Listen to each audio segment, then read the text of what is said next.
Hello friends, welcome back to the channel. मैं doctor Vikas Singh Bhadauria. जैसा कि आप देख पा रहे हैं कि यहाँ पर एक क्वेश्चन लिखा हुआ है और इस यहाँ पर बड़े बड़े अक्षरों में लिखा हुआ है गेट 1991। यानी ये क्वेश्चन 1991 में गेट में पूछा गया था। तो यानी अभी एक वीडियो की सीरीज चल रही है जिसमें मैं कुछ न्यूमेरिकल प्रॉब्लम सॉल्व करूंगा जो आपके प्रीवियस गेट एग्जाम में पूछे गए हैं, उसमें भी आपको सपोर्ट करेंगे और आपके सेमेस्टर एग्जाम्स में भी आपको सपोर्ट करेंगे, या फिर किसी कॉम्पिटिटिव एग्जाम के लिए आप प्रिपेयर कर रहे हैं तो उनके लिए भी आपको उन क्वेश्चंस का सॉल्यूशन सपोर्ट करेगा। बट मेरा मेन फोकस रहेगा गेट के लिए, जिससे आप ज़्यादा से ज़्यादा प्रीवियस ईयर के गेट के जो भी प्रॉब्लम्स हैं, गेट में जो भी क्वेश्चंस आए हैं, हम उन पर फोकस करें और उनको ज़्यादा से ज़्यादा सॉल्व कर पाएं, जिससे आपकी प्रैक्टिस अच्छी से अच्छी हो सके। तो चलिए बिना देर करे शुरू करते हैं। जैसा कि आप देख पा रहे हैं कि क्वेश्चन में गिवन है ए 500 MVA 11 kV synchronous generator has a 0.2 per unit synchronous reactance.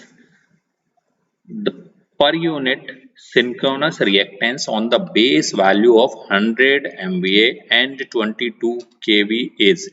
यानी इससे क्लियरली पता चल रहा है इस क्वेश्चन को पढ़ के कि इनिशियली 500 MVA और 11 kV पर सिंक्रोनस जनरेटर का जो रिएक्टेंस है वो 0.2 पर यूनिट गिवन है, और अब हमें कैलकुलेट करना है 100 MVA और 22 kV पर। इट मींस ये जो क्वेश्चन है ये है चेंज ऑफ बेस का। तो चेंज ऑफ बेस के लिए जब भी हम चेंज ऑफ बेस की बात करते हैं तो हमें सिंपल सा इसका फॉर्मूला याद रखना है कि Z per unit new this will be equal to Z per unit old. अगर यहाँ न्यू है तो यहाँ ओल्ड है, इसके बाद अब आएगा न्यू, तो एस बी न्यू अपॉन, यहाँ ऊपर न्यू है तो डिनोमिनेटर में आएगा ना एस बी ओल्ड। अब यहाँ न्यू था तो न्यू के बाद यहाँ पर आएगा ओल्ड, तो वी बी ओल्ड अपॉन, अब ये ओल्ड है तो ये नीचे आएगा न्यू, वी बी न्यू, इसका स्क्वायर। तो अब इसको मैं सॉल्व करता हूं तो Z per unit new means हमें कैलकुलेट करना है 100 MVA पर, तो Z per unit new means Z per unit at 100 MVA। This will be equal to Z per unit old. Old Z per unit दिया है 0.2, तो 0.2 multiplied by S B new, new base is 100 MVA upon S B old, old base है जो हमारा वो है 500 MVA multiplied by जो new, और ये V B base voltage old ये था 11 kV, तो यहाँ मैं लिखूंगा 11 अपॉन न्यू जो बेस वोल्टेज है दैट इज 22, सो इसका स्क्वायर। अगर मैं इसको सॉल्व करता हूँ तो इसकी जो वैल्यू आएगी that will B 0.01 per unit. तो जो इसका करेक्ट आंसर है दैट इज 0.01 पर यूनिट। आपको ये ध्यान रखना है कि यहाँ पर अगर ये पूछा गया है पर यूनिट में, अगर यहाँ पर यूनिट लिखा है तब तो आपका आंसर ये होगा। अगर यहाँ पूछा होता कि it is in what is its value in ohm, अगर इसको ओम में पूछा होता तब आपको इस जो Z पर यूनिट है, Z पर यूनिट को आपको कन्वर्ट करना पड़ता Z ओम में, और Z ohm will be equal to, या Z in ohm this will be equal to, हमारी जो पर यूनिट की वैल्यू, पर यूनिट का फॉर्मूला क्या होता है, Z per unit is equal to Z actual upon Z base.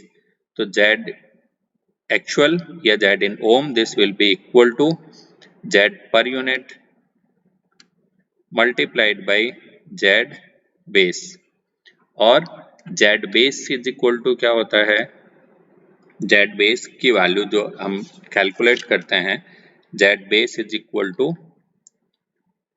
VB upon IB। अब देखें इस पर्टिकुलर केस में यहाँ पर हमें VB और IB नहीं गिवन है, VB गिवन है, तो नेक्स्ट हम किसके टर्म्स में ये बात करेंगे, यहाँ पर हम MVA के टर्म में। अगर MVA के टर्म में बात कर रहे हैं तो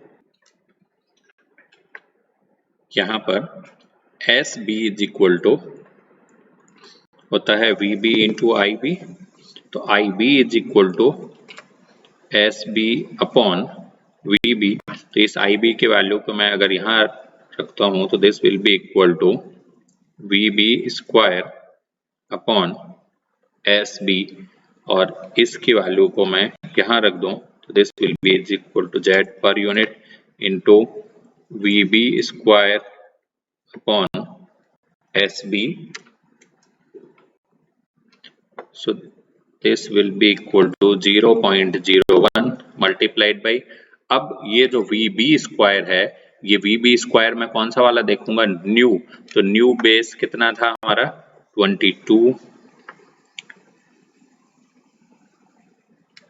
इंटू 10 टू द पावर 3 इसका स्क्वायर अपॉन SB जो हमारा न्यू बेस है that is 100 into 10 to the power 6।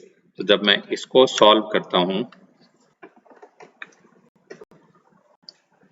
जो इसकी वैल्यू आएगी दैट विल बी 0.0484 ओम।